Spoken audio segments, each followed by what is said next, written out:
अस्सलाम वालेकुम फ्रेंड्स, अभी मैं आपको अब्दुस्तार लिखना सिखाऊंगा।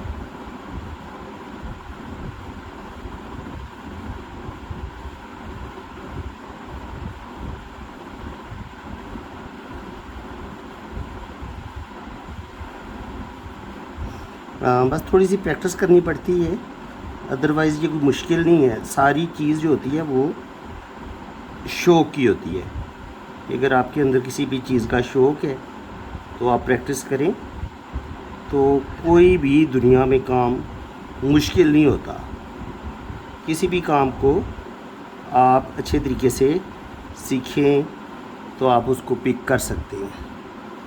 तो ये जनाब हमने अब्दुल लिख दी है,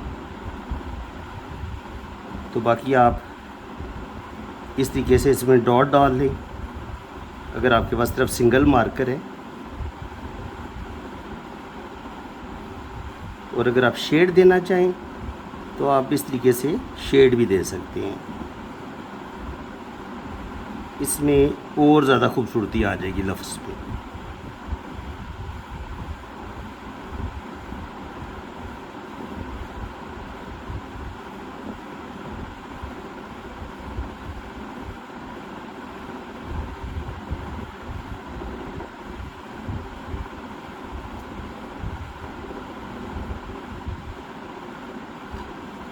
चलिए, अगर आपको वीडियो अगर अच्छी लगी है तो दिल खोल के वीडियो को लाइक कर दें। इसी तरीके से आप ख़ुद भी प्रैक्टिस करेंगे तो आप एक दिन बहुत अच्छे खुद भी जो है ना वो अच्छे राइटर बन सकते हैं और ख़त नस्तालीक पर आप अबूर हासिल कर सकते हैं।